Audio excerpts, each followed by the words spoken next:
I had to lay off all my employees. I was $100,000 in debt. It was the lowest point of my life. It felt as though it was a personal failing for my wife, because I was flying all over to LA and New York and Chicago, having all these meetings and conferences and trying to drum up business.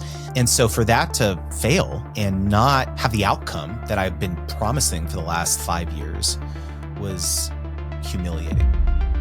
If I just get this next deal, or if I just land this next client, or if I just launch this one product, I'll have made it. I didn't know if there was going to be a second act for me or a third act for me. I never could have in a million years have ever considered, oh, maybe I'll have this like super successful, completely new business out of left field in just a few years' time. I never would have seen that coming.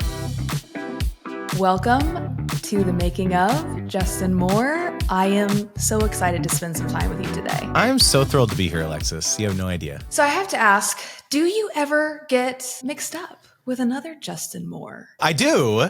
And it was a hilarious story because I ran into another Justin Moore who also has a podcast company at Podcast Movement. I know you thought I was going to go somewhere else. I did. And I that's thought you not were where going to the I'm country going. music Yeah. artist. I was going to the country music star because the Justin Moore multiverse is expanding. And I literally have a photo we both are holding up our badges that say Justin Moore on it. I'm going to be on his podcast soon, actually, too. So yes, this is another Justin Moore. But yes, I also get mistaken with another Justin Moore country music star. Yes, but he stole my name first. Okay. Yeah. So he was born after you. That's what I'm hearing. I'm not sure. Okay. So I want to start with a little bit of your origin story. I think there's so many places that we can jump to over the last 10 years of you being a full-time content creator and entrepreneur. But I actually want to start with who you were as a kid. Tell me about who young Justin was. What was he like? What was he into? What was his personality like? Okay, so I think there were two major things that define my childhood. The first is, I've been a musician for my whole life, and I was in fact sure that I was going to be a concert pianist as my career. That was like what I wanted to do my entire childhood. I started playing when I was young, 5 or 6, and I've written hundreds of songs. I'm classically trained in opera. I was in a metalcore band in high school. Like music was my life, like for a big chunk of my life. And so it was very surprising to me. That's actually not how my life turned out for a variety of reasons. But so for music was one part. And then the other part was I have always been a hustler. Like I've always been interested in money. I don't know what, from an early age, my parents, they owned 3 Supercut stores, which is like a haircutting store. And so from an early age, I was around entrepreneurship a lot. But they never were like sitting us down and being like, you guys are going to be business owners. You guys are going to be entrepreneurs. Just like being around that, I think. And so what that looked like for me as a kid was I started doing car washes. So I would go, we had this like sign that was like a A-frame, like for garage sales. And I would put paper over it and I would put like car wash with like an arrow out, and I would drag it out to the main like street where we lived. And I was 8 and I was people would literally come and I would do car washes. I was already discriminating by price. I was like doing like SUVs and vans were like more expensive than cars because I had to get up. I had to clean the top of the van and everything, right? I went and I raided my parents' pantry and I took all the food and I put a snack shack out at right by the car wash. So I was making I was upselling, and it was 100% profit. I had 0 cogs because I didn't buy the food. It was awesome. And so, yeah, exactly. But like I did tutoring when I got a little older. And so I was always the friend in my friend group that had money, like not a lot of money, but like I had money to like treat people to like a smoothie or like this type of thing. And I don't know, it was that I valued about myself, not that I had money. It was like that I could get the things that I wanted to. I could like take my friends out, or I could buy a CD, or I could buy. And so I was always very interested in the outcome rather than the process of making money. And so, yeah, those were the two things that defined my childhood, I would say. I want to go back to the music piece. Are you surprised that you didn't go down that path? Was that ever something that you had intended to pursue? Or was it so prominent in your childhood that you thought you may, and so you're surprised you didn't? So what happened was that I applied to music schools and engineering schools. My dad is an engineer and very practical dude and love him to death, but he's very much just, you got to have the backup plan. And him and I actually got into it like quite a bit, like before, when I was trying to make the decision to like what I was going to do with my life and go to college and all that. And we came to this understanding that if I got my engineering degree, that he would pay for me to go back to school and get to go back to school for music. And I was like, fine, Dad. So he helped me with college. But for a long time, anytime I went back and listened to my old music that I composed or thought about that part of my life when I was older, I got really sad. I got really wistful for a long time because I just felt like I made the wrong decision. Or I made, not that I made the wrong decision, but it was like I was looking back on a chapter in my life that like went unfulfilled. What would have happened had I pursued that? Had I not gone down the safe path, the traditional path? And then there was this really interesting shift that happened when April, my wife, and I started doing content because I found a new joy. I found a new part of my identity that I never knew existed. This creativity that I found the creativity in music, but it was creativity in a different way. And so I don't feel sad about it anymore. And in fact, it was like I added on a part of my identity that wasn't there before that I never knew.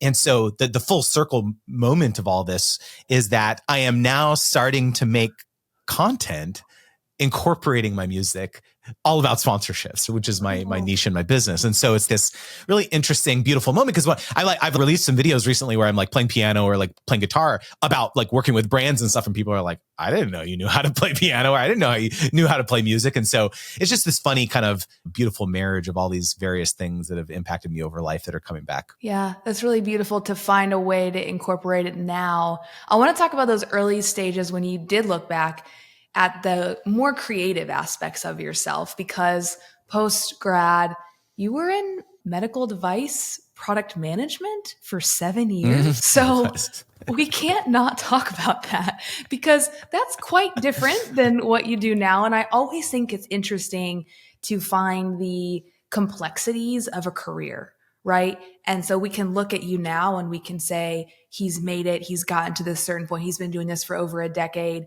But I want to pause on those 7 years where you were doing something. Did you like it?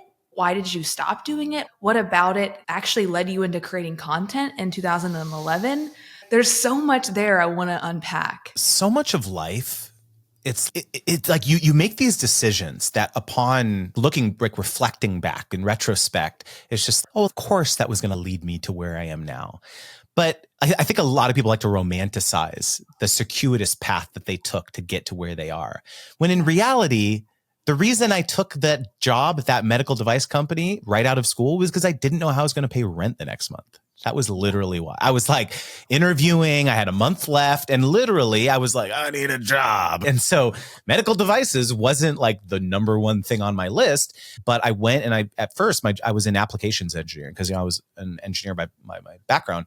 And so the transition into product management happened because it was a small company. The people who worked there saw that I had an aptitude for interfacing with customers and with key opinion leaders, like the doctors who are using our equipment. There's not a lot of people who can have the technical chops to have that conversation about the devices with the users and be able to translate that knowledge back to the team, back to R&D and the team, and run a P&L and all that stuff too. And so they gave me a chance. I had no background in it. I didn't have a degree in product management or a competency certification, anything like that. They just saw what I had done as someone who had been able to wear multiple hats at that company. And so they gave me a shot. And I always want to emphasize that because I wouldn't be where I am today without that. Okay. This is the series of events that happened, Alexis, because of the fact that I got that opportunity to go into product management at that company, I now have the title product manager. Okay, which is a highly prized title, right? And then because I decided to go back to school and get my MBA at night, I got a job interview at another company. And overnight, I got an offer at this new company for $35,000 more than I was making currently. That raise allowed my wife, April, to quit and go full-time on YouTube. Simply that happening. Wow. And then her going hard on YouTube, now that she didn't have a full-time job, is what allowed me to ultimately quit and us do this both full-time. So it's in retrospect, there's all these like micro decisions that you make in your life that you never really realize. We all want to romanticize. Of course, that's how it was going to turn out. But in the moment, we never thought. And you asked like, why did I stop doing it, or did I like doing it? And to be honest, I loved it. Like I loved being able, I got to travel the world. I got to interface with lots of really cool leading doctors in the field. I got to take my girlfriend at the time, April, along on all these cool, we got to go to Japan. I got to go to Hawaii. I got to go all over the US. Like it was a freaking blast as like a young 20 something. And I want to share a quick anecdote story about this because I think it's funny. When I started doing all this travel, I only had one credit card, and the credit limit was like $2,500. I didn't have a lot of money. I didn't have a lot of savings. I was young. I was like 22, right? 23. And I remember the CFO of the company, the company had asked me to go travel to go install one of our systems. And I had to go to the CFO and basically say, can you like give me some like travel money, like incidentals? Because I didn't have enough money to like, there was going to be because you put the card on. I didn't have a company credit card. They were asking me to swipe it on and then I'd be reimbursed and like travel. And so it was like, I felt like an idiot, but it was like, I think sometimes we don't, like we're running a business, we don't realize the financial positions that sometimes maybe our junior employees are in. But that was where I was at. I didn't have a lot. We didn't have a lot. And the reason that I ultimately decided to leave that job, because remember, my wife April had been building her YouTube channel over the last couple of years because I was able to get that new job. We basically ultimately decided, what could this business become if I was spending 60 hours a week on the business with you, with my wife April? There's that opportunity cost, that question that you always have. And we just decided to put a plan in place to make it happen and see where it led. Where did the influencer agency come into play? Like, I know that was also almost a second career after the medical device engineering product management job. You go full-time in 2014. When did the agency come in and what was that process like building that? So what happened was April started her YouTube channel in 2009. So she was building it, after several years, started doing lots of brand partnerships. That was like one of the major ways in which she was monetizing the business. And we kept getting not only a large volume of deals, but a lot of repeat customers, a lot of brands coming back to us and agencies coming back to us. And we thought that was normal, right? Because early on, April had asked my assistants to help with some of the management of this stuff because she really doesn't like the business stuff, the emails, phone calls, like with brands, like that's not her cup of tea. And so early on started helping her with that stuff. And I basically just applied my project management skill set to the process of working with these clients. And so it was like I was always very responsive. I was very thorough. I was like happy to jump on a call at any time. A lot of these kind of client services things that I was used to, but apparently were very rare in the creator ecosystem. Definitely. And so, a lot of our friends who are creators were asking us like, how are you getting so many deals? Like, how are you getting all these recurring clients? And so I just started having a conversation with them and understanding, I guess people are doing it quite a bit differently than we are, the way in which we're approaching it. And so when I quit in 2014 and where things were going, the reason that I decided to start the agency was just like, I think we should diversify our income as a family. Like things are going pretty well right now for us, but we should try to scale this skill set that we've identified here and do that same type of service for other brands and other agencies at scale, right? So what if we could find other creators for them to work with, not just April and Justin, and manage the campaign for them? That was really the idea. And so started it in 2015. So it was about a year after I quit full time. And in the beginning, it was awesome, Alexis, because I don't know if you remember at the time, but there was all these huge brand safety crises on YouTube at the time in particular. They called it the adpocalypse, where these big advertisers like Coca-Cola and AT&T and stuff, they found out that their ads were running alongside hate content, like really bad content. And so they pulled their budgets and all that stuff too. And here I come with my pitch for my influencer agency. I was like, we only work with family-friendly influencers. They don't swear. They're not controversial. We've heavily vetted them. And everyone's just like, where do I sign? So it was really great in the beginning. So we saw a lot of early traction. Really quick, what was the revenue model? Really quick, were you taking a percentage of deal? Yeah, it was like a percentage to manage the campaign for the brand. So the creators got their full rate, basically, of whatever they asked for. And then, and so it was Wild West. There wasn't really a lot of stuff to go off of. It was just, hey, I'll manage this for you. And what percentage makes sense, right? Especially in 2015, 2016, those mid-teen years, I feel like a lot of that was so new. So I'm sure it probably felt like a gold rush. It was a gold rush. I mean, because I remember the first deal that we signed for the agency was $50,000. That was the most amount of money I had ever seen. A big chunk of that obviously went to pay the creators. So it wasn't just for me, but it was like just that money sitting in my bank account was just like, what? Like this brand is like willing to like pay us this much money. It was wild to me. And so there was so much interest in influencer marketing, so much interest in especially brand safe creators. And like we were riding high for a long time. And of course, everything famously crashed and burned, which we can get into. But yeah, for a long while there, the reason for the agency was to diversify our family income. Yeah.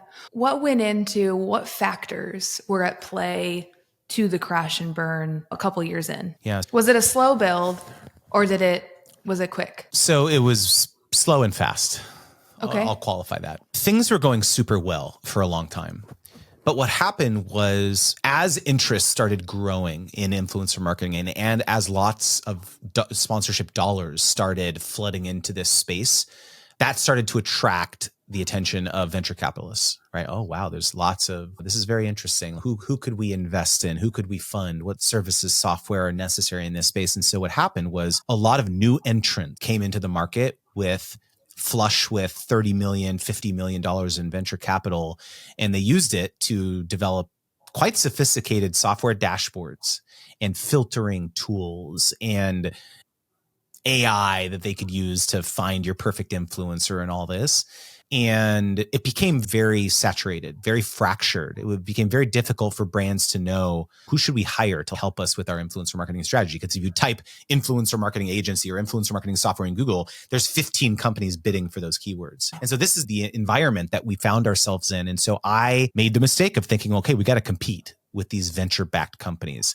I invested $50,000 in software tooling for our company, for our agency, hired a very well senior VP of sales, thinking that needed to get someone with a Rolodex and relationships and all this stuff too. And so there was all these kind of missteps along the way that in retrospect, obvious, like that's not a good idea. We can't compete with the people with 50 million in their checking account. But what ultimately was the death knell was COVID. Honestly, it was like we had all these contracts inked. We got a very healthy, robust pipeline because most of our clients were CPG, food and beverage, hospitality, so like travel and retail. Those were like our three major segments. What segments got crushed during COVID, right? Yeah. And so I had to lay off all my employees. I was $100,000 in debt, and it was the lowest point of my life. I mean, it was emotionally, psychologically, professionally. And it wasn't just that, Alexis. It felt as though it was a personal failing for my wife. That's how I felt. Like I let her down because I kept telling her throughout the entire time of building the agency, because I was flying all over to LA and New York and Chicago, having all these meetings and conferences and trying to drum up business. Because I kept telling her, this agency, this is going to be our ticket to being able to slow down on social media eventually, right? And so for that to fail and not have the outcome that I've been promising for the last 5 years and honestly though, she never blamed me for that. It was very much a narrative I told myself. And yet I didn't know if there was going to be a second act for me or a third act for me. I didn't, in the ashes of that failure, I never could have in a million years have ever considered, oh, maybe I'll have this super successful, completely new business out of left field in just a few years' time. I never would have seen that coming. How long did you stay in that narrative of internalizing the failure? How long did that play on loop in your head? A couple months. It was low because we were also terrified about the pandemic, about getting COVID. If you remember, there was that in the early, like in the first 6 months, it was terrifying. Oh, like really sterilized, like wiping down Amazon packages. And people were crazy in the early days, if you remember. And so it was compounded. It was like the failure of everything, the debt that I was in, the fear of the global health crisis, the personal failing, not knowing what was going to be next. There was just so much uncertainty. And so I wallowed. I had a good wallow sesh for a long time. And in one of my wallowing sessions, I allowed myself to think about this really interesting perspective that I had now, which was like, man, we've been creators for many years doing deals in the trenches. We know a lot about this. And also now, on the other side of it, I've been running an agency for the last 5 years where I've been in the boardrooms with these big brands and these big advertisers where they're not just trying to decide to pay this one creator $5,000. They're trying to decide how to spend $1 million across 50 creators or 100 creators, and they're going to be putting 300,000 in paid media behind it, right? So it's a very different conversation from a strategy perspective. And so I was like, this is interesting now, because actually I didn't even mention, in addition to that, I had been on the receiving end of tens of thousands of emails directly with creators through the agency now, where we had reached out to them to recruit them for all these campaigns. And so I'd seen it all of all the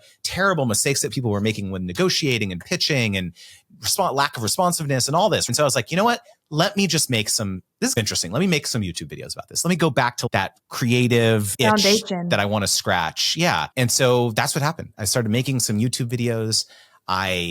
I think that one of the very first videos I made was around usage rights and exclusivity, and understanding kind of some of these kind of random terms that I don't know. No one was really talking about this type of like stuff, but this is one of the legal stuff and the opportunity costs of agreeing to exclusivity. And so people just, I don't know, started nerding out over this really like weird niche thing that I was started to talk about. I appreciate you sharing the aspects of what you said, the crash and burn, using your language, because I think it's important to give light to those situations, because a lot of times we don't spend very much time talking about them because, one, they're painful, they're emotional, but also we want to talk about all the success aspects. And we hear that all the time online. We always are reading highlights and promotions and big launches and earning 7 figures, and all those things are beautiful because there's a lot of effort behind them. But also when you lose something, there's like grieving process there. And like that very much happened to you, and that impacted your path and your direction. And so I appreciate you giving us like time to talk about it, because I think it helps people realize that they are probably in or have experienced their own version of that. And seeing you come out of it is very inspiring, but it also provides a lot of hope that while that was very real and happened to you, there's also life on the other side of those experiences. So I want to talk about the decision to create Creator Wizard. One specific thing that I noticed as I was prepping for this is you have a very large Instagram audience on your own personal brand. Like you have a personal brand, Justin Moore, and then you also have Creator Wizard, the brand. And I want to talk about the intentional decision of not creating this product, your brand, Creator Wizard, underneath the umbrella of the Justin Moore personal brand. I think this is so intentional, and I want to talk about the decision that went into that and why maybe you think creators should be thinking about brands outside of their personal brand. Okay, I'm going to give you, I wish that I could say that this was like super strategic, but there's a very specific reason that I did this was because I made a mistake, Alexis. Ooh. I made the mistake of rebranding my existing YouTube channel to Creator Wizard. So I actually have, this is a little known fact, but my current YouTube channel, I started it was called Advice from Justin. That was the name of my channel. And I made 500 plus videos of general life advice, relationship advice, career advice.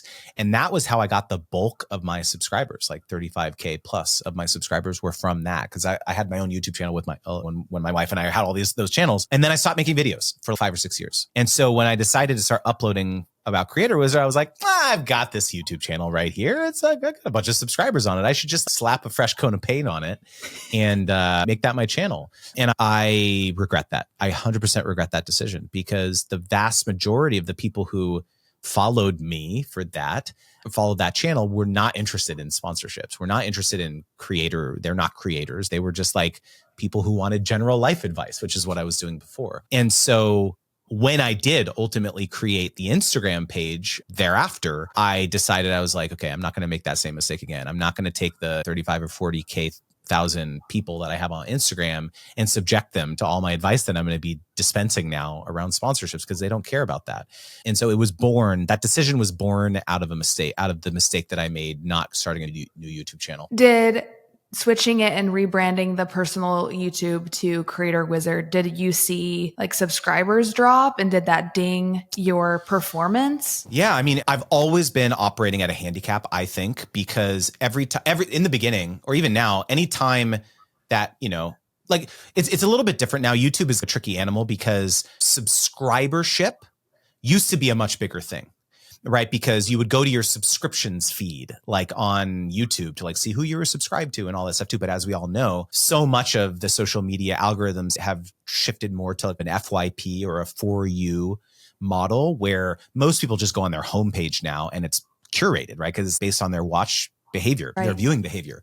But back then, 5-6 years ago or whatever, I guess when I started Creator Wizard 4 years ago, subscriptions like still mattered, right? And so every time my video about sponsorships would show up in someone's subscription feed, they wouldn't click on it because it wasn't relevant to them. And so that's a signal to YouTube that like my videos aren't relevant. And so it continued. Every time I released a video, fewer and fewer of my existing subscriber base were clicking on those videos. And yes, of course, I was getting new people, but I feel as though I've always operated at a handicap in there. And so you go to my YouTube channel and I'm getting hundreds of views on average. And that it's always been just this kind of real tricky dynamic, because I just get comments all the time. Man, how do you not have thousands of views per videos? All this so underrated, like all this stuff. And I'm like, I know. Thank you. I appreciate that. Have you thought about just starting a new channel? Have you thought about I have. But no. But it's like I've got so on it. Yeah, I guess I feel like my ship has sailed. I've hired so many YouTube strategists and stuff, Alexis, you have no idea. And everyone has a different answer. Opinion. Like a lot of people, they're all like, okay, sponsorships is too niche. You've got to go one concentric circle out and start talking about the top 10 ways to make money on the internet. And one of them is like sponsorships, right? And that content does well, but I just can't bring myself to make content like that. I don't know. It's just not my thing. And this is a whole nother conversation, but there's the practical reasoning for separating the Instagram, but also 100%, I was thinking, okay, if this ever could be a saleable asset one day, Creator Wizard, then having it separate from my personal brand is probably a smart thing to do. So for sure, like I've thought over the years, as I've built out more assets, the website and all that, it's all under creatorwizard.com and Creator Wizard for all the other properties too. So much of this stuff is like we're making it up on the fly. It really honestly. is. It's like I wish that I could be like it's all part of a strategy. Line. But I've gotten smarter over time, of course. But who knows? Yeah, I want to dig into brand partnerships, sponsorships. Creator Wizard is a school and a community that helps creators and entrepreneurs land dream partnerships and sponsorships. I want to get your take on what problem do you think that brand partnerships and sponsorships solve for creators? What problem or question mark does it open up for them? Interestingly, what I learned was that I think that there's two camps of creators when it comes to monetization. I came from the world where sponsorships were totally normal and a very common way to monetize, because I call it indirect monetization, because you do not have to have a sales conversation with your audience. Basically, it's just like AdSense, for example. Like you put up a video on YouTube, you get AdSense. You get paid by Google. Or do a sponsorship, you get paid by the brand or the sponsor. You don't ever have to say, hey, viewer, hey, audience member, pay me something for this thing. And then as I started coaching people, I started realizing that there's this whole other crop of people who have built their businesses on what I would call owned platforms rather than social media platforms, owned platforms, right? So email operators, newsletters or courses, community folks, community builders, people who have conferences. Like there's all these other types of people who may not even call themselves a creator maybe. And they kept coming to me and they were like, it seems like you only work with like influencers, but can you help me? Because I'm doing sponsorships and I could use some help too with that. And for the longest time, I was like stiff arming people. I was like, no, influencers, that's my persona. Like I can't help you. And then my copywriter, we were working on a sales page for one of the courses. And she basically just said to me like, Justin, why are you doing that? Why are you excluding these people over here from transformative change in their life and their businesses? And so the reason I'm answering the question this way is that this indirect versus direct monetization thing is very important, because this other camp, they're very comfortable doing courses and coaching and digital products and all that stuff too. And I found that like sponsorships mean something very different depending on who you're talking to and how you've built your business. And I started describing the power of sponsorships in the following way. When you start building a business and when you start creating content and you're serving people in that way, your whole job is to serve them. And whether that's serving them with products that you sell, whether you're serving them with sponsors that have products that you're never going to offer yourself, software tools, something like that, or whether you're serving your audience by introducing them to your friend who has a course or a product that could really serve them. It doesn't matter. Your job is to serve them. And I'm not prescriptive about whether it's sponsorships or whether it's your products or whether it's alliances, as long as you're serving them. And so I believe that sponsorships plays a role in a broader strategy of service. Let's get into the tactics. And I love hearing you zero in on how influencers look at it. You're so right. There's so many conversations right now in the influencer space where, and I'm going off script here for a second because I have a lot of thoughts and I want to hear exactly what you think about them. And then we'll get into, the nitty gritty of how to pitch and all that. Let's just take a second. So influencers gain an audience and then they land brand partnerships and they start creating content about that specific product and get paid. And then their audience that they've built is upset about it. They're like, oh, you're a sellout, or you're only in this for money, or this has nothing to do with your brand, or here we go again. Like the sentiment goes down. And I think that over the years, influencers and creators have gotten more focused and have more criteria around what kind of partnerships they take. But I want to talk about that dance with landing brand partnerships. There's got to be alignment between the creator and the brand, but then also there has to be audience alignment as well, because when there's not, you can really start to see almost dissension come into play between the influencer and their audience. What has been your advice when it comes to navigating this as a creator who wants to do sponsorships, but feels like the shift online of the audience is, oh, now I can't monetize because my audience is going to be upset about it? Let me say this, just for some historical reference, it used to be way worse. Anytime you did a sponsorship, like back in the day, oh man, there would be way more vitriol in the comment section, believe me, okay? And so, yeah, of course, you may get some pushback in the comment section now, but believe me, it was way worse before. Maybe this is sounding like kind of like a get off my lawn type comment, but truly, there's way more people in comment section being like, get that bag, congratulations on this partnership, this type of thing, because people get that you can derive an income on the internet now. And that's a positive shift, I'll say. I'll say two things. Number one, there is always going to be a vocal minority of people in your audience who feel like it's their job or their right to be loud about this type of thing. But there also is a much larger silent majority who just can't be bothered by making a comment, and they don't care. In fact, they're happy for you, but they just don't comment. And so it's human nature to feel as though when we read negative comments like that, even if there's 50 other really positive comments, it's human nature to just feel like, oh, there's all these people that think this about me. In fact, it's most people that think this about me, when in reality, it's not actually real. So that's a mindset thing that I think you need to overcome as a creator, and understand that it's totally reasonable for you to derive an income and through sponsorships, through whatever you're doing. And it's just, you have to expect that there's going to be some people who push back. The second thing I'll say though, is you mentioned that whole creator brand alignment thing and the audience brand alignment thing. I would actually argue that the only thing that matters is audience alignment with the brand, because you aligning with the brand is table stakes. This is if you reach out to a brand and be like, I love you, I've used you for the last 5 years, the last 6 years. Literally, that's what every single person is saying. I'm not saying go out and get a sponsorship from a brand out of left field that is completely orthogonal to your content niche. That's not what I'm saying. What I'm saying is you loving the product, of course, you have to, that's just a foregone conclusion. And if you do not have real quantifiable evidence from your audience that they are going to be stoked about learning about this product or this service or this brand or whatever, you should not take the deal. And a lot of people ask me, how will I actually get that data? You ask them. You do psychic surveys so that you can learn more about what's going on in their lives. I don't screw demographics or table stakes as well. We've passed demographics. You like that. Come on, let's move on here. It's what problems do they have? Your audience. What's keeping them up at night? Do they have kids? What types of jobs do they have? How are they consuming your content?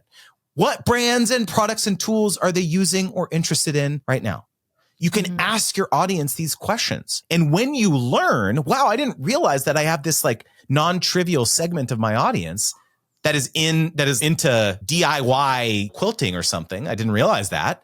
I better go out there and pitch my goals now, because I didn't realize that my audience of homestead moms, that they were all really into this like one hobby. Now, when I go pitch my goals, I'm like, hey, I've got a bunch of people in my audience who are really interested in XYZ, and I would love to expose your brand to my full audience. How much more powerful of a pitch is that? This is the argument that I make to people when I have this conversation around the potency, the power of sponsorships. It's not about you. The brand doesn't care about you. They're trying to, you serve as the conduit to access a big pool of prospective customers for the brand. This leads to my next question, which is what makes a creator more marketable to brands?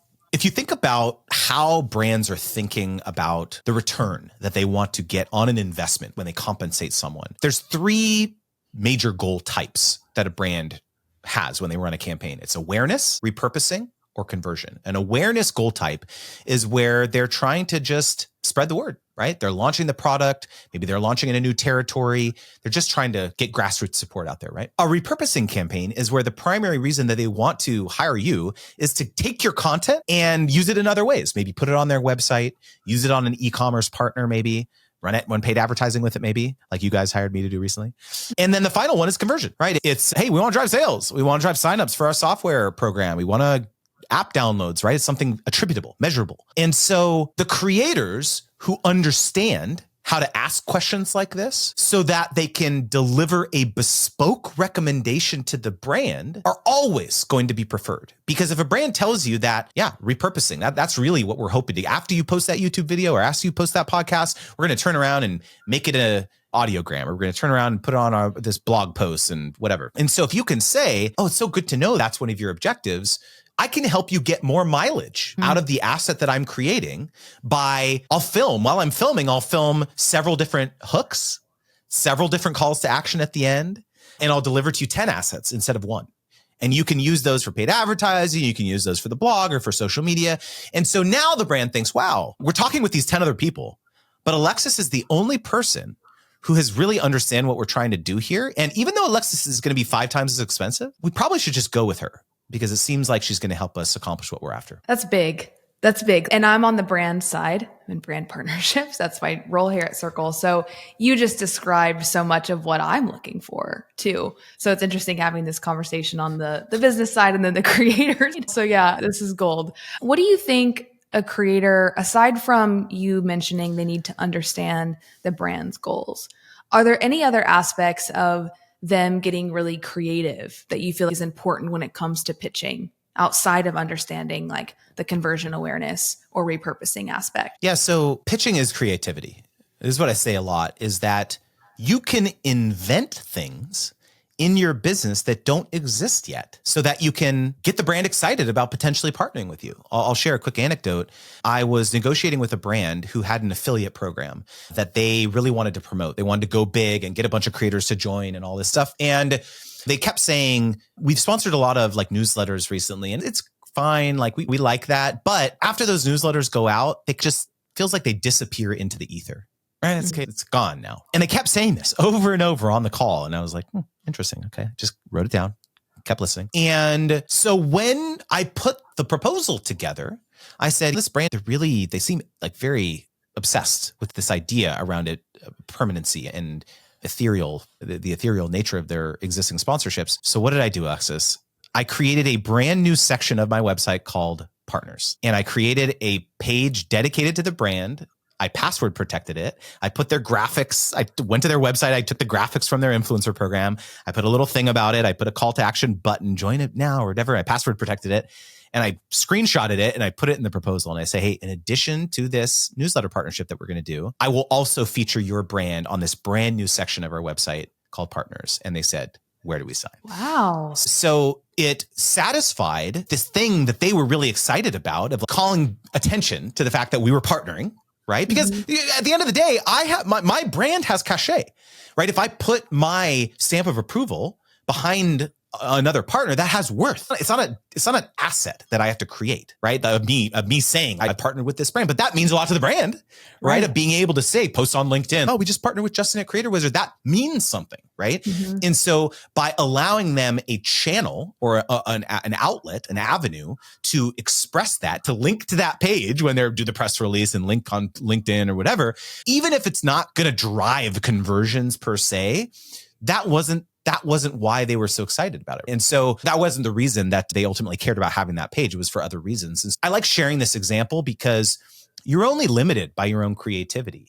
And you may just be able to get a deal over the finish line by tapping into what the brand really cares about. What specific results have your students experienced? Are you able to share any crazy pitches, specific stories that have blown you away in let's say the last 6 months? Yeah. So I actually started I have hundreds of testimonials, like video testimonials, which are all amazing.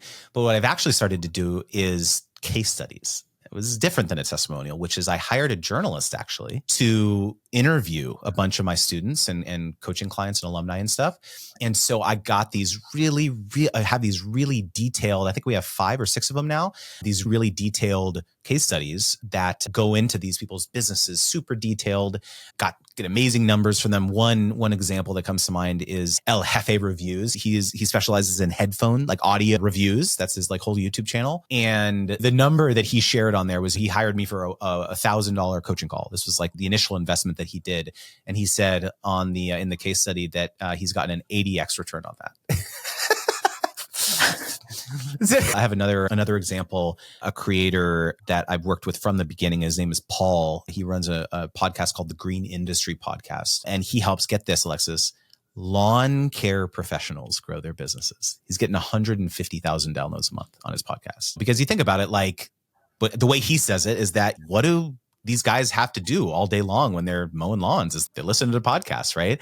And so he has had a lawn care business for many years, and he helps them understand how to grow their team and how to get more business. And it's just fascinating, right? He has multiple books and all this stuff too. And he came to me because he had a lot of interest from brands, these big mower companies, the tractor companies, and all these, they're interested, but he's in this kind of traditional industry where they'd only ever given like loans of the equipment. Like, oh, we'll loan you our like tractor for 6 months and you make a bunch of content about it. And so they didn't understand the value of compensating people. And so when we started working together, it was a lot of this. It was like brick wall. Man, they're not education. We got to teach them like, what's the value of it? And then the floodgates broke open. The floodgates broke open. And now, I mean, he is doing Lowe's and Toro and all these John Deere, all these really huge companies are banging his door down because there's not a lot of people who talk about this very niche subject right.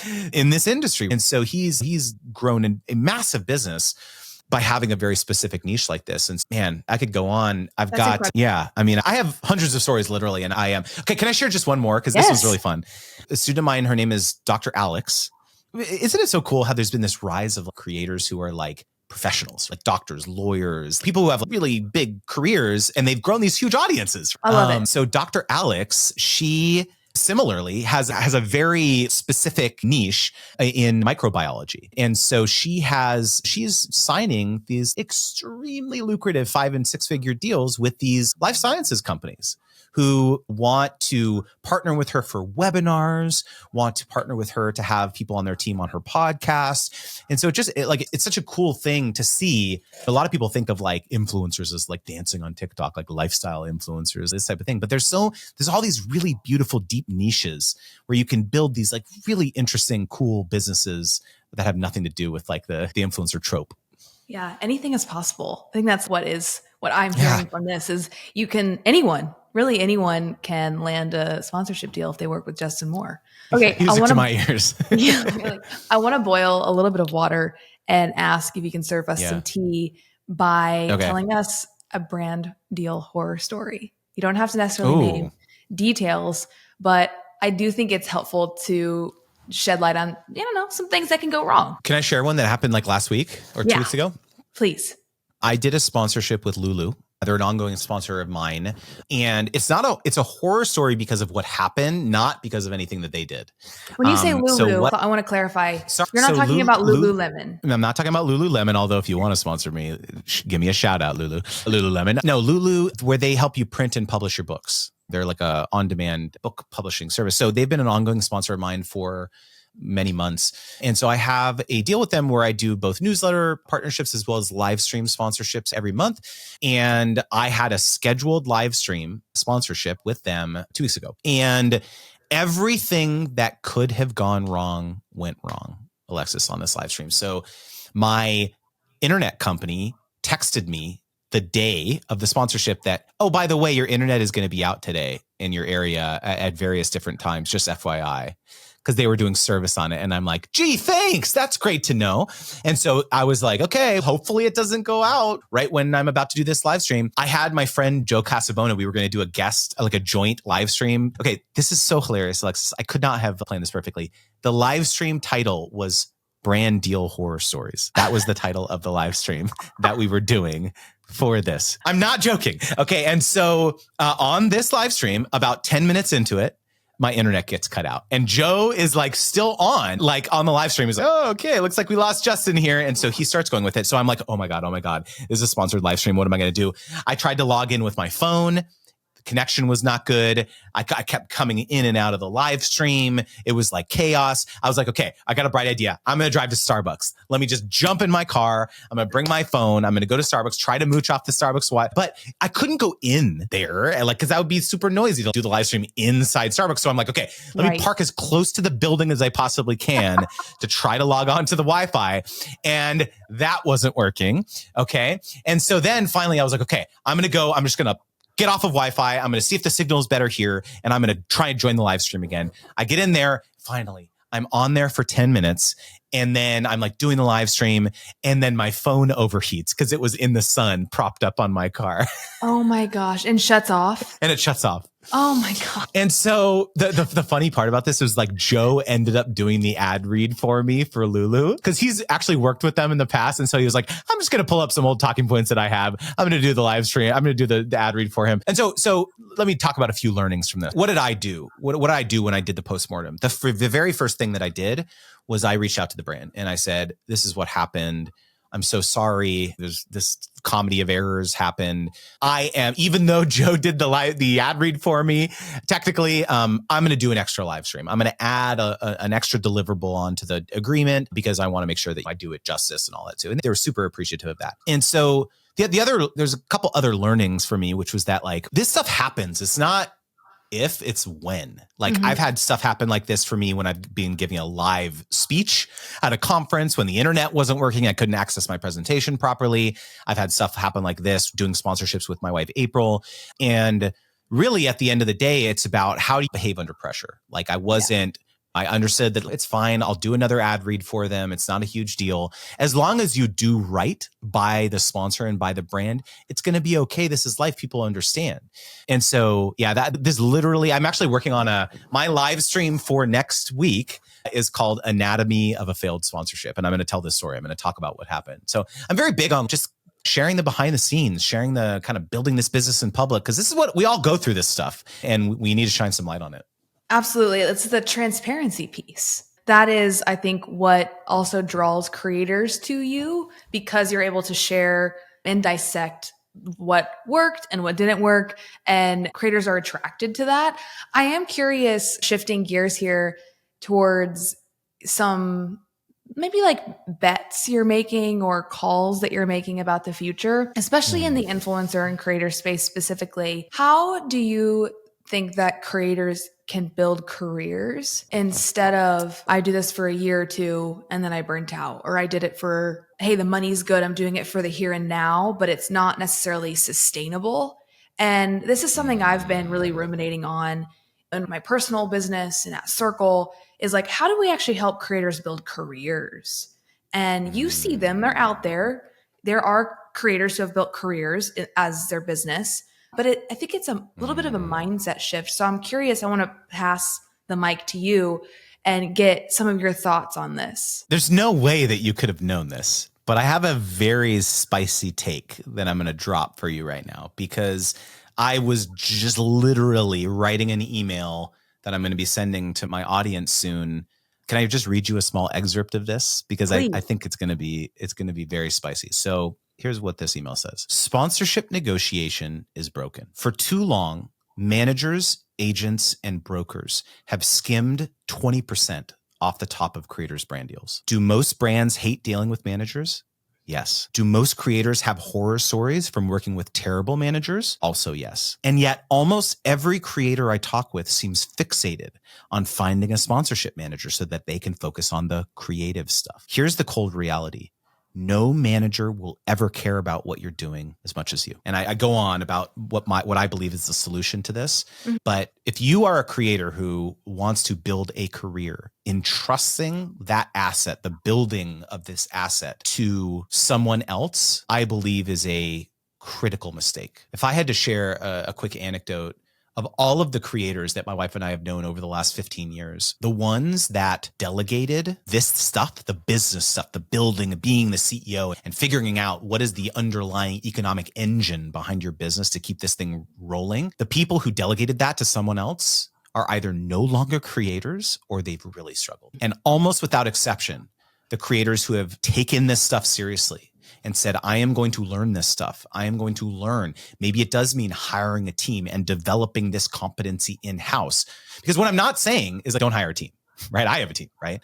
Yeah. But the people who took that stuff seriously, almost without exception, they're still thriving and have grown. And my example was around the idea of sponsorships. And not to bury the lead, but my solution, what I believe is what I call fee-only negotiation advisory, where you keep 100% of your deal and we will be basically on retainer to help you think through this, price it, do the proposals, all that stuff too. And so this is a program that we're building out of my business, but it's like a lawyer. The example that the offer is $1,000 a month or $10K for the year. And we'll help you twice a week, every Tuesday and Thursday. It's asynchronous coaching. And you can send in a question at any time during the week, whenever you want. And then my team will get back to them the next Tuesday or Thursday. And we just had someone's paying $1,000 a month and they just got a 6-figure deal. We just helped them negotiate a 6-figure deal. So think that these people who are in this program, they're comfortable getting on a phone call with a brand. They're comfortable kind of handling emails fine, or maybe they have someone else on their team do it, but they understand the value of leverage of having someone in their corner to help them think through some of these business decisions. But at the end of the day, it's their business. I don't want a piece of your business. It's your business. And so I'm very bullish on this. Is if you said, what's a bet that I'm making? And this is the bet. It's that figure out what the version of this is for you and your business, anyone listening or watching this. Figure out how you can take ownership. How can you empower people, hire people, develop competencies within your own business for how you do things, and own that IP, own that special sauce, because at the end of the day, that is really what's going to matter. Okay, we're going to go one layer deeper. I love this advice. Okay. And I am so glad that we're having this conversation because it's actionable and it really does shift people's mindset of what we are outsourcing. So I'm curious, there's been another shift, I think post-COVID, where a lot of creators gained a lot of audience traction, very quickly overnight became very successful, like virality successful, because everyone's spending so much time on TikTok and Instagram. And a lot of individuals were getting very successful, quitting like their corporate jobs and becoming full-time creators. Now I am seeing, because I spend a lot of time on the internet, I'm seeing a swing back of influencers and creators that are going back to full-time 9-to-5 work because the pressure to create interesting content, the pressure to create relatable content, and almost this like fixation on them. Like they're creating so much content about themselves. So I want to talk to you about the decision of when you're a creator, when you're an influencer, even your subject matter. If your subject matter is your life, versus your subject matter is you're teaching something, you're showing a methodology, you're teaching a framework, you're helping someone get a result. What I'm seeing now is that the influencer and the focus of the content being solely on the individual is not sustainable. One, for mental health, especially, but I'm curious what you think about this, and have you noticed this trend, and what insights or opinions do you have on it? This could be an entire podcast episode, actually, I think. Sorry I brought this up at the end, but I do want to talk about it. I mean, I think I'm somewhat uniquely suited to answer this because my wife and I daily vlogged for years.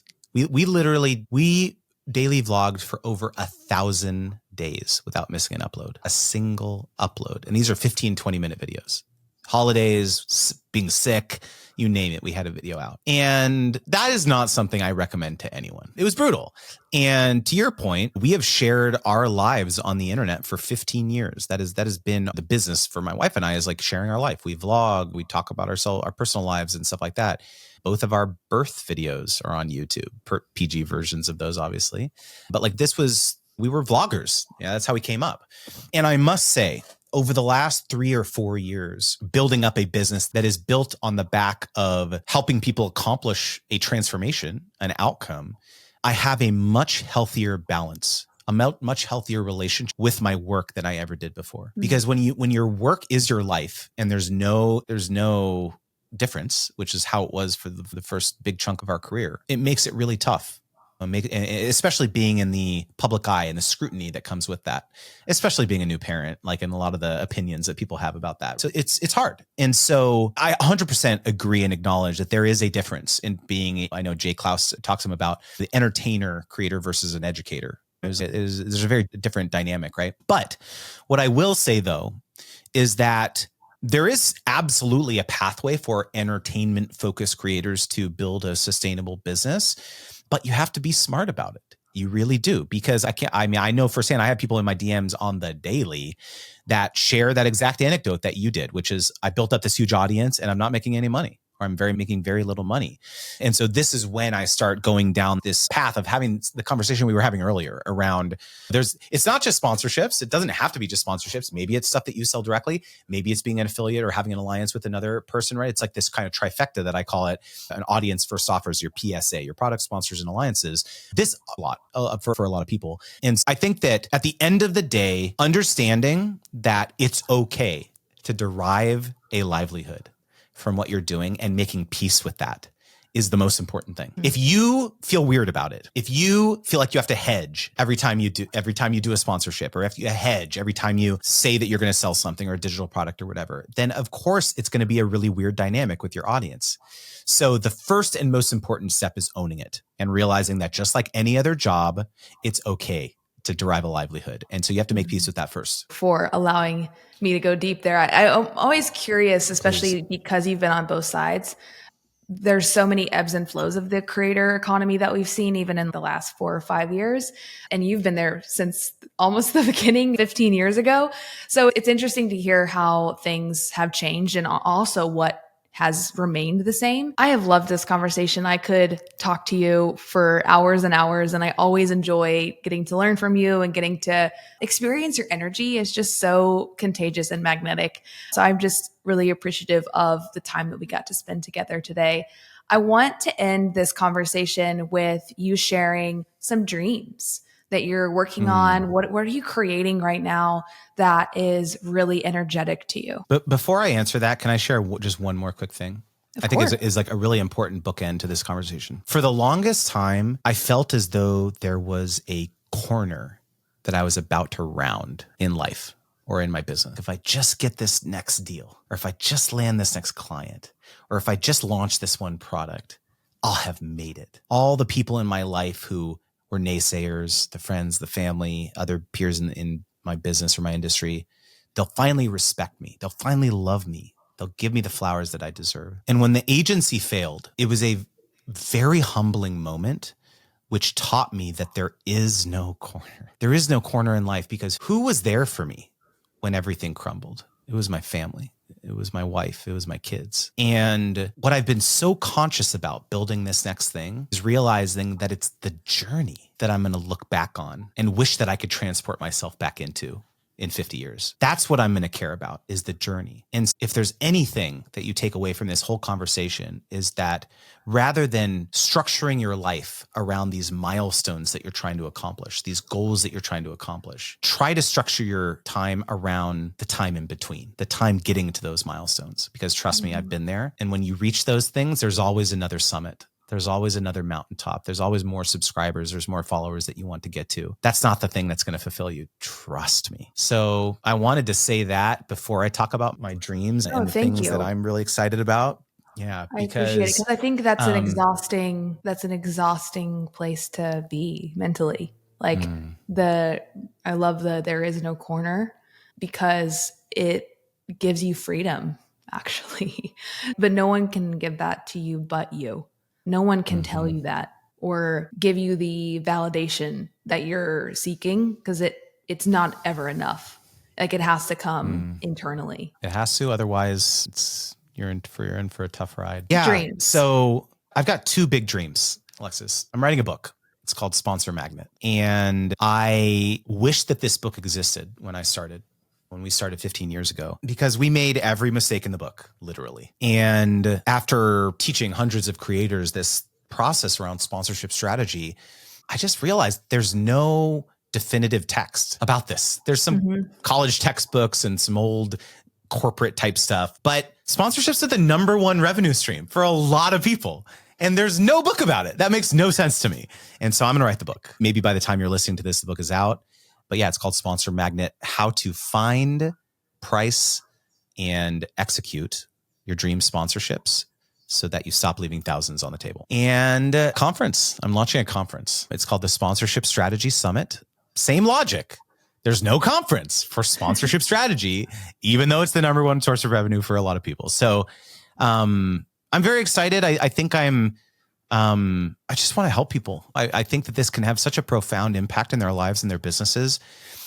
And so these big dreams that I have are all aligned to the much larger mission that I have, which is helping creators big and small land 1 million sponsorships by 2032. So I've got 8 years to make that happen. And the book, the conference, I'm sure I'll think of something else crazy after that. But yeah, I'm going to make it happen. The wheels are in motion. I can't wait to read the book.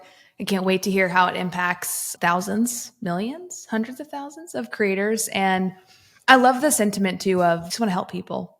And back to your earlier statement around serving, that's what we're here to do as creators and as content. Like, you're there to help people. And I think that this has been really refreshing for me to hear, because I think that you can get really into the strategy and monetization and like building the business side. And we oftentimes can lose sight of why we started or why we are doing what we're doing. And it's to actually serve people and to actually help people. And there's something very grounding about that. And I really want to zero in on that and just make sure that as you're listening, you hear that. What is your why? And is it rooted in service? Is it rooted in actually helping people and solving a problem? Money is a byproduct of service. That's it. That's all it is. I love it. Thank you so much, Justin. This has been a true joy. As I mentioned, love spending time with you. Please share where people can connect with you online and continue the conversation and hire you. The best way to do it is to join my free newsletter, creatorwizard.com/join. I send out videos and articles and tips all around working with brands, negotiating, pitching. Probably the most important reason you want to join, though, is that I send you paid sponsorship opportunities for free every single week on a silver platter. Click here, apply, and join. And so, yeah, creatorwizard.com/join. And by the way, since this is a creator show, let me just share inside baseball real quick. You notice how I didn't say, follow me here on this social media channel, or, oh, by the way, I have a podcast over here and go follow me over there. No, I got one CTA for you, because if you give people too many options, they're going to do nothing. So creatorwizard.com/join. I love it. You heard it here first. One CTA. Thank you, Justin Moore.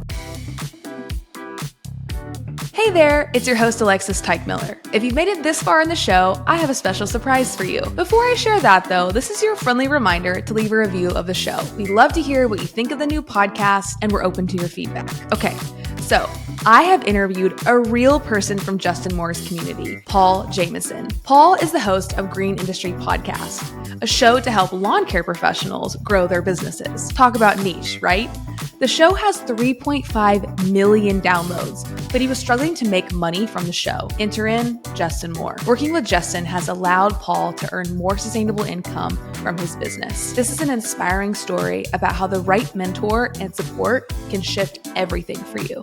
Okay, let's hear from Paul. I am here with Paul Jamison, and I'm really looking forward to hearing your personal transformation story.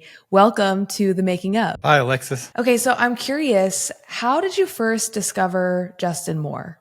Where did you find him? What year was it? Where were you in life and in business at that point? This was a few years ago, and I was on the YouTube watching Sean Cannell from Think Media. He, at the time, I think he had a woman named Heather on his team. I forget her name, but I think it was a female. And she was interviewing Justin Moore, and they were talking about sponsorships. And what's interesting about the timing of this, Alexis, is that my producer and I, my audio producer and I, we were just talking about how our podcast gets so many downloads, but the income it generates is not that much. And we're doing something wrong because the podcast was ranked in the top one of all the entrepreneurship podcasts. And it's like celebrities' names next to my name, and they're living the dream. And I'm sitting here struggling financially. So we're like, what are we missing? What are we doing wrong? And we're having these conversations internally. So we recognized there was a problem, but we didn't really know what the solution was. And so then when I heard Justin talking on the podcast, he was talking a whole different world of answers that I was searching for. So I was like, this is so good. And I immediately subscribed to his YouTube channel, and I was in my kitchen, and Justin was live on LinkedIn or YouTube, or he was live somewhere. And I left a comment in the comments. There was like 7 viewers on his live stream. But anyway, he made a comment to me. He's, hey, Paul, thanks, Paul from Atlanta or something like that. Thanks for watching, bro. And I was like, oh my gosh, he shouted me out. I was like, that's pretty cool. And so I had a brand deal that was in process that I realized I had left some money on the table, a lot of money on the table. And I figured his coaching call was $1,000. So I figured I already probably blew tens of thousands of dollars with this deal because I didn't really know what I was worth or whatnot, but I might as well pay him $1,000 and see if he can help me. And so we hopped on our first coaching call, and I saw a massive ROI on that. I think I ended up doing 14 or 15 coaching calls with him over the next few months. I just was committed to learning everything he could teach me, and he's taught me, and we continue to work together to this day. Over the last 3 years? So how long has it been? I would say these dates blur. I guess we're in 2024. I probably found Justin in 2020, around the spring of 2, I would say. So we've had a full 2 years of working together. So in the 2 years, what has been your biggest transformation? I know originally you had mentioned finances. How has working with Justin transitioned or evolved your financial situation? Yeah, it's really moved the needle quite a bit. So the first thing Justin taught me was entitlement's going to get you nothing in this space. You have to be a servant, and you have to understand that the brands that you're working with, they don't really care about you. They don't really care about how many followers you have. They don't really care that you're famous on the internet or whatever. No one cares. You might care, but they don't. What they care about is they're just employees of a company, and that company has a marketing objective or a marketing initiative. And so behind that marketing objective or marketing initiative, there's measurements of how they're going to measure if this objective is working. And there's also money, because the CFO or whoever authorized $500,000 marketing campaign, and we're going to promote this initiative. So what Justin taught me is take off any entitlement and leave that far behind, and put on this hat of an investigator and a servant, and go into the marketing world as if you're like an employee of this company, and figure out what is the exact marketing initiative, and then make a way for you to help them achieve that initiative. And he has a little graph where that's like a relay race, and the finish line is the brand accomplishing their marketing objective. And you're the relay race guy with the baton, and you're in partnership with the brand, helping them achieve their goal. So I completely changed the questions I asked on these calls, and I really got curious. And my mission was to find out to the brand, what are you guys working on next quarter? What are you guys focused on this year? And then they would tell me, oh, we got a new lawnmower coming out or new power equipment or new software. And they would literally tell me exactly what the goal was. And so from there, I would just think, how can I help them accomplish that? And how are we going to measure that? So that all really helped. And it put me in good standing with these brands because they're like, oh, this guy's different from the other influencers we work with. And I've been working with repeat clients because I help them achieve their goals, and then we just rinse and repeat. And the other thing Justin taught me was financially, he opened up my eyes to how much money is really floating around. In my first year working with him, I couldn't believe I made 5 figures in a couple hours in a brand deal appearance. And I couldn't, like when he told me charge $10,000 for a couple hours of work, I was like, there's no way a brand's going to pay me $10,000 to go stand in the booth for a couple hours. And he's like, yeah, they will. They won't even think twice about it. So anyway, that was my first deal. I was like, what in the world? Most people don't make $10,000 in a month. And I just made it in a few hours, like 2 hours. And then from there, it went up and I got an even bigger deal where I got tens of thousands of dollars for one day of work. And my brain, I couldn't believe it beforehand. I couldn't believe it during. And then when the check came and I went to the bank and turned the check in, I was like, it's crazy that brands value me as earning tens of thousands of dollars in one day. And it was easy for me to look at Patrick Mahomes or LeBron James or these basketball players or football players. They go to events and get paid $50,000, $100,000 or more. And Justin started to show me, like, you might not be at their level of influence, but in my industry of the lawn care, you're probably more valuable than LeBron James. If LeBron was like, hey, you should buy this mower, people are going to be like, all right, whatever. But if I say, hey, you should buy this mower, it's what I use, it carries a lot of weight. So Justin's really built confidence in me to know what I'm worth. And I've gained a lot of confidence by sending out proposals and brands being like, hey, we can't afford that. But then other brands are like, sign us up. And so financially, last year I made the most money I've ever made in my life.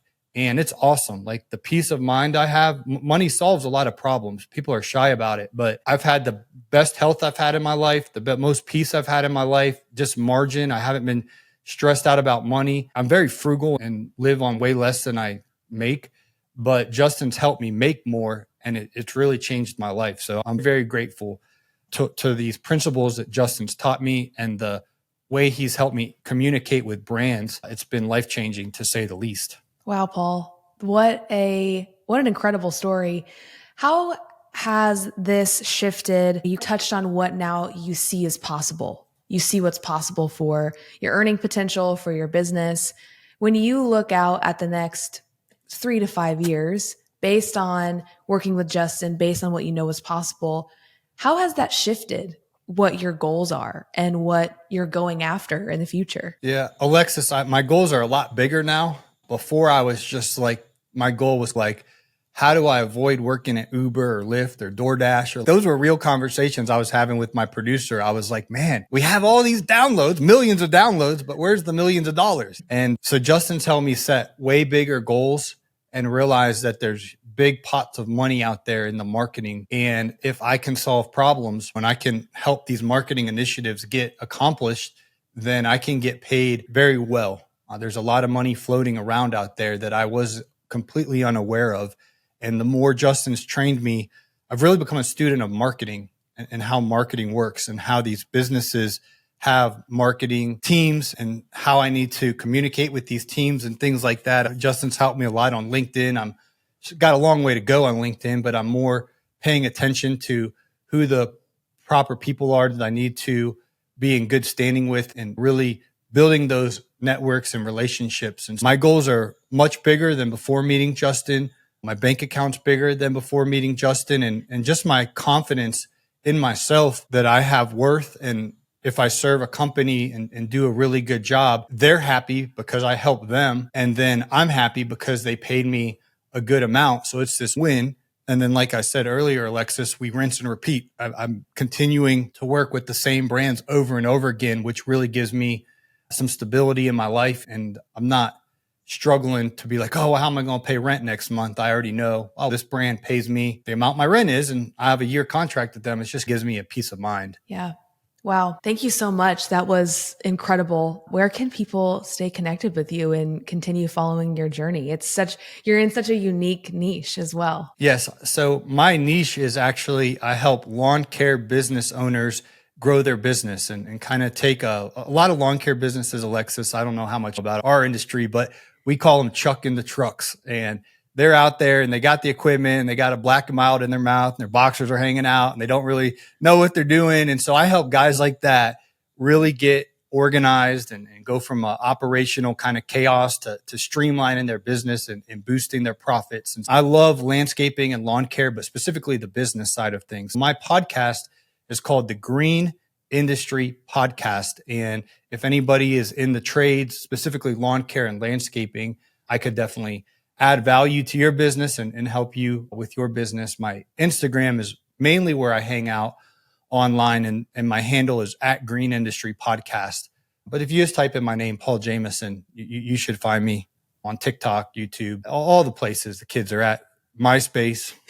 Good old MySpace. Gosh. That was a joke. I know. MySpace exists. I know. I had a MySpace account. I had my top 8. Yeah. We're probably similar age range. Yeah, age bracket. absolutely. Paul, this was amazing. Thank you so much for your time. Justin, his energy is something I always love being around. And like now hearing that you have done one-on-one coaching sessions with him, like his energy, it just makes you feel confident. It makes you feel locked in, like you can do anything. Moores, I got to meet him in person in Dallas at the Vid Summit last year. And so I've done 14 calls with him, which are an hour each. I spent 14 hours one-on-one, like we're hanging out right now.